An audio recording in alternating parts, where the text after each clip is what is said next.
अस्सलाम वालेकुम बच्चों, आपको मेरी आवाज आ रही है सबको। आज हमने बड़ा इंपॉर्टेंट लॉन्ग क्वेश्चन पढ़ना है। That is charge on electron by Millikan's method. मैं आपको प्रॉपर इसमें एनिमेशंस भी दिखाऊंगा आज के लेक्चर में। यानी बिल्कुल प्रॉपर लेक्चर होगा और बड़ा मजे का लेक्चर होगा। लेकिन आप लोगों ने इसको तवज्जो से समझना है। आपकी तवज्जो पूरी होनी चाहिए। ठीक है ना? तो हम 2 मिनट वेट करेंगे सिर्फ, ताकि बाकी स्टूडेंट्स भी आ जाएं। उतनी देर जो है वो आप अपनी अपने नोट्स रजिस्टर देख लें, या जो भी आपने कल वाला काम देखना है वो देख लें।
ओके बच्चों, तो शायद इतने ही बच्चों ने आना है।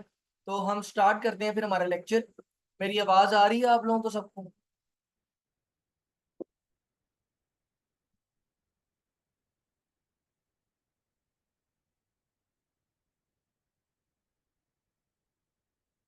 ओके बेटा, तो स्टार्ट करते हैं। आज का जो हमारा लेक्चर है वो है मिलीकन्स ऑयल ड्रॉप मेथड। अब मिलीकन्स ऑयल ड्रॉप मेथड जो है हमारे पास, वो क्या है एक्चुअली? तो ये है जी Millikan's oil drop method to find charge on an electron. यानी एक इलेक्ट्रॉन पर चार्ज की वैल्यू क्या होती है, या चार्ज होता कितना है, वो फाइंड करने के लिए मेथड बनाया गया है। इसको कहते हैं मिलीकन्स मेथड, क्योंकि इसके जो मौजूद है, इसको जो बनाने वाले हैं वो है रॉबर्ट ए मिलीकन। तो 1909 में, 1909 में एक साइंटिस्ट थे R A Millikan, Robert A Millikan devised a method to measure charge on an electron. उन्होंने एक इलेक्ट्रॉन पर चार्ज मालूम करने का तरीका बनाया। अब वो साइंसदान थे कौन? तो वो थे जी आर ए मिलिकन। ये आपके सामने उनकी तस्वीर भी है। ये हैं आर ए मिलिकन, जिनको रॉबर्ट ए मिलिकन भी कहते हैं।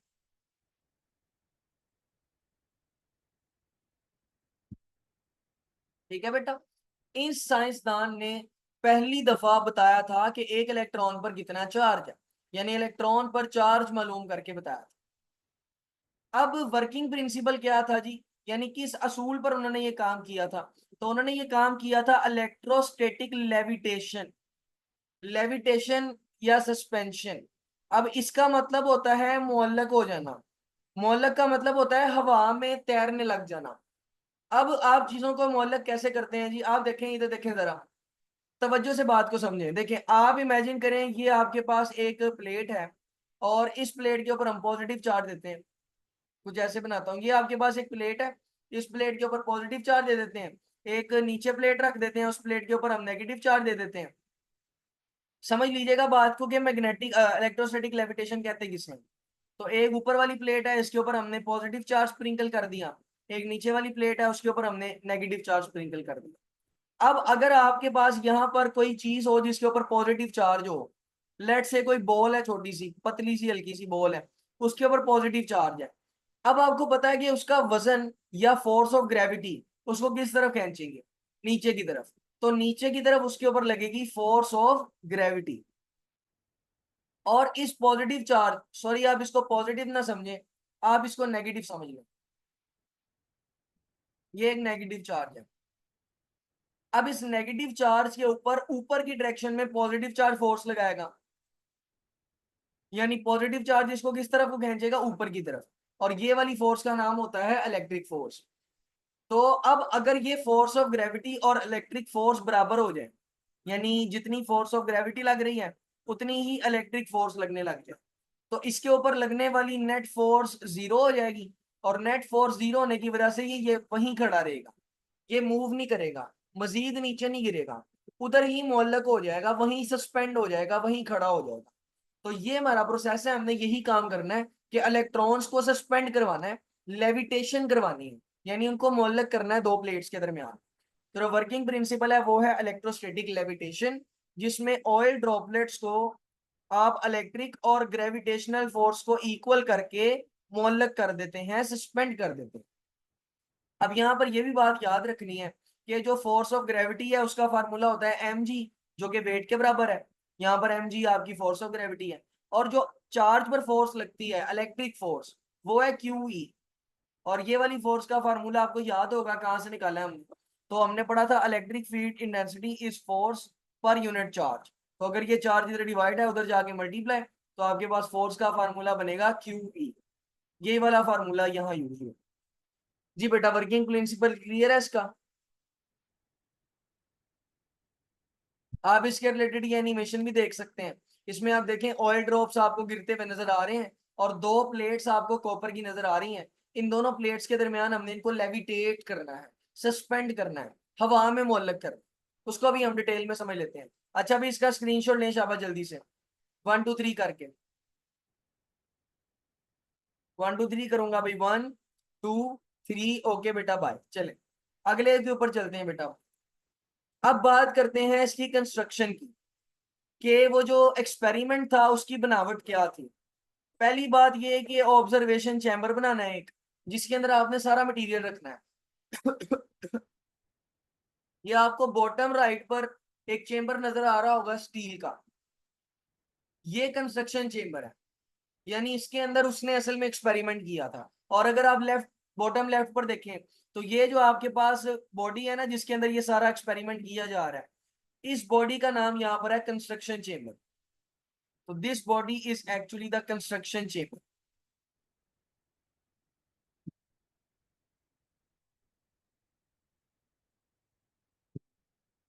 ओके हो गया बेटा? तो this is the construction chamber, जिसके अंदर एक्सपेरिमेंट होना है। इसको सी से शो करते हैं शॉर्ट फॉर्म के लिए।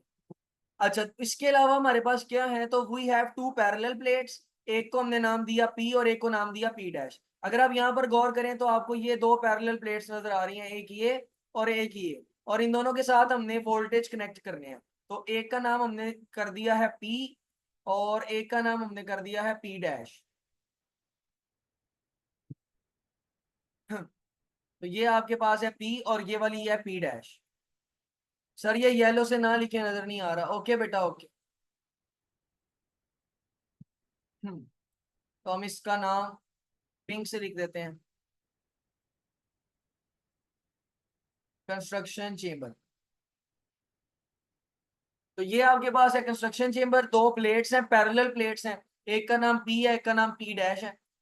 जो ऊपर वाली प्लेट है उसके अंदर एक छोटा सा सुराख है। अगर आप गौर करें यहाँ पर, तो ये ऊपर वाली प्लेट में आपको एक छोटा सा सुराख नजर आ रहा है, ये कर्व है यहाँ से। तो एक्चुअली ये छोटा सा सुराख है, इसका नाम होल है। इसको आप एच से शो कर रहे हैं। Window W1 for light source. इधर देखें जरा, यहाँ पर आपके पास ये विंडो W1 कह लें इसको आप, this is the window W1। और यहां से आप एक्स रेस भेज रहे हैं। इस डायग्राम में तो आप एक्स रेस भेज रहे हैं, लेकिन बुक वाली डायग्राम में आपने लाइट रेस भेजनी है, यहाँ से रोशनी भेजनी है यहाँ से। Window W2 to connect an adjustable voltage source V2 plates. यहां पर ये जो दूसरी विंडो है ना, ये वाली, इधर आपने एक बैटरी रखनी है, एडजस्टेबल वोल्टेज सोर्स, और उसको इधर आपने पॉजिटिव कनेक्ट करना है और इधर आपने नेगेटिव कनेक्ट करना है। ये कैसा वोल्टेज सोर्स है ये भी याद रखना है। ये एक एडजस्टेबल वोल्टेज सोर्स है, यानी हम इसके वोल्टेज को कम ज्यादा कर सकते हैं। We can change its voltage अपनी मर्जी से। इसके ऊपर एक बटन लगा होता है, जैसे पंखे को घुमाने वाला डिमर नहीं होता, स्पीड कम ज्यादा करने वाला, बिल्कुल इसी तरह यहाँ पर जो है ना, वो डिवाइस के अंदर, बैटरी के अंदर एक वैसा ही बटन लगा होता है, जिसको घुमाते हैं तो वोल्टेज कम ज्यादा हो जाता है। एक एटोमाइजर है, एटोमाइजर के बारे में भी बात करते हैं। एटोमाइजर बिल्कुल वही चीज है जो आपके घर में इस्त्री करने वाला शावर या परफ्यूम है। क्योंकि परफ्यूम को जब आप ऐसे प्रेस करते हैं तो उसके अंदर से बड़े छोटे छोटे ड्रॉप्स निकलते हैं, उसको एटोमाइजर बोलते हैं। एटोमाइजर क्या करता है, वो स्प्रे करता है छोटे ऑयल ड्रॉपलेट्स को। ये एटोमाइजर है, और इस एटोमाइजर के अंदर आपने ऑयल रखा हुआ है, और जब आप इसको प्रेस करते हैं या परफ्यूम की तरह प्रेस करते हैं तो उसके अंदर से छोटे छोटे ऑयल ड्रॉपलेट्स निकलते हैं। साथ आपने यहाँ पर एक माइक्रोस्कोप लगाया हुआ है जिससे आप ड्रॉपलेट्स को ऑब्जर्व करेंगे। इस जगह पर देखें तो ये आपको माइक्रोस्कोप नजर आ रहा है, दिस इज द माइक्रोस्कोप। तो माइक्रोस्कोप से आप ये पूरे चैम्बर का व्यू देखेंगे। कौन सा व्यू देखेंगे ये समझ लें, ये वाला सारा व्यू आपको माइक्रोस्कोप में नजर आएगा, और इसके अंदर जो जो ऑयल के ड्रॉपलेट्स जो जो हरकतें कर रहे हैं वो भी आपको नजर आएगी। जी बेटा, कंस्ट्रक्शन क्लियर है सबको? ये जितनी भी कंस्ट्रक्शन मैंने बताई है इसमें हर चीज का काम है, और वो काम मैं अभी आपको बताता हूँ। चलें आगे चलते हैं बेटा, स्क्रीनशॉट ले लें इसका। 1 2 3 गिनूंगा, 1 2 3। ओके बेटा, चले अब वर्किंग देखें इसकी। वर्किंग ध्यान से समझनी है, वर्किंग ही आपका बेसिक काम है, बाकी आगे से आपको खुद ही समझ आ जाएगी। आगे तो डेरिवेशन है सादा सा। The tiny oil droplets are spread into the chamber. Chamber के अंदर आप छोटे छोटे ड्रॉपलेट्स, बेटा ये दो अल्फाज होते हैं। एक लफ्ज आपने सुना होगा होता है ड्रॉप्स, और एक लफ्ज होता है ड्रॉपलेट्स। जो ड्रॉप्स होते हैं ना वो थोड़े मोटे होते हैं, थोड़े साइज में बड़े होते हैं, लेकिन जो ड्रॉपलेट होते हैं ना वो इतने छोटे होते हैं कि हम उनको कह सकते हैं कि वो तकरीबन एटम जितने होते हैं, लेकिन एटम जितने नहीं होते, थोड़े छोटे होते हैं उससे, मतलब उससे थोड़े बड़े होते हैं।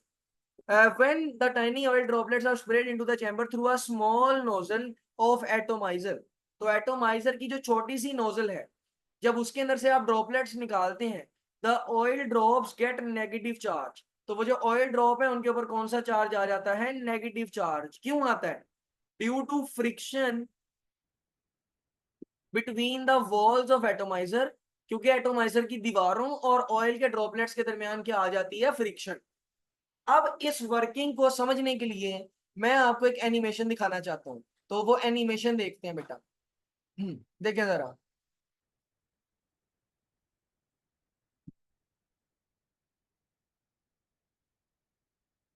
1 मिनट दीजिएगा, ये दोबारा रिपीट होगी। तो ये देखें, एटोमाइजर उसने दबाया तो उससे छोटे छोटे ऑयल के ड्रॉपलेट्स निकले, और वो इस सुराख में से नेगेटिव चार्ज ही क्यों आता है बेटा, ये ना, ये ट्राइबो इलेक्ट्रिक सीरीज होती है एक्चुअली। 10th क्लास में मैंने बताया था कि ट्राइबो इलेक्ट्रिक सीरीज में जो ऊपर आता है उसमें पॉजिटिव आता है, जो नीचे आता है उसमें नेगेटिव आता है।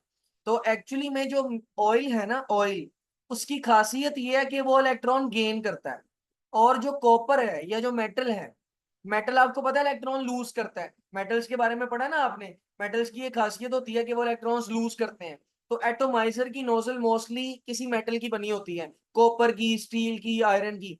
तो वो मेटल्स एक्चुअली इलेक्ट्रॉन लूज करते हैं। और oil on the other and organic होता है, कार्बन बेस्ड होता है, तो कार्बन के पास इलेक्ट्रॉन की कैपेसिटी होती है, इसलिए ऑयल जो है वो इलेक्ट्रॉन गेन करता है, इसलिए नेगेटिव चार्ज आता है। जी मरवा बेटे, समझ आया आपको?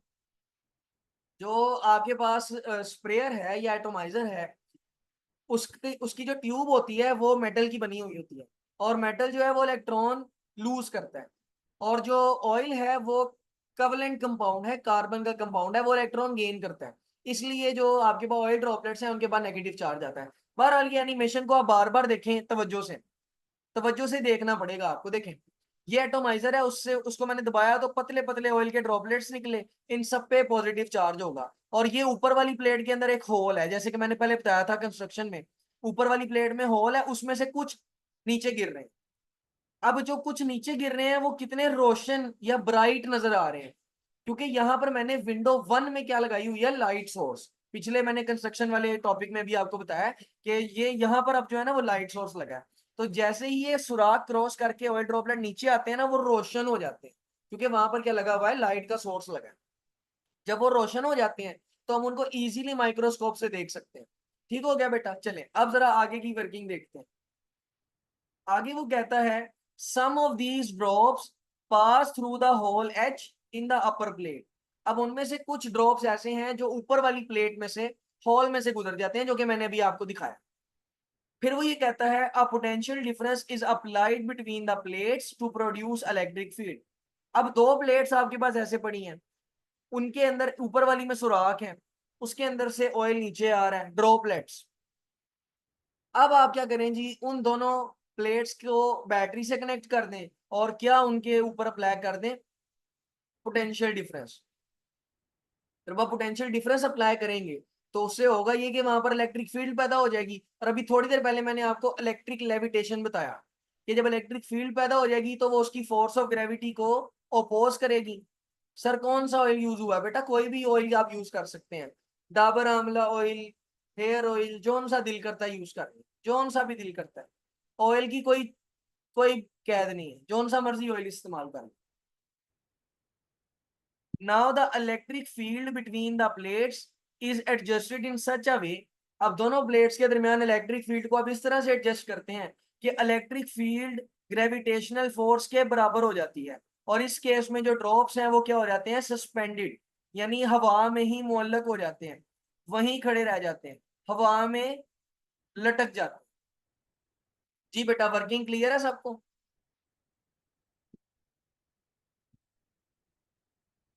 वर्किंग क्लियर है सब मशीनों को? सब लोग मुझे आंसर करेंगे तो मैं आगे बढ़ूंगा जल्दी से, शाबाश। पांच ही तो स्टूडेंट्स हैं, चार हैं बल्कि। जल्दी आंसर करें सब।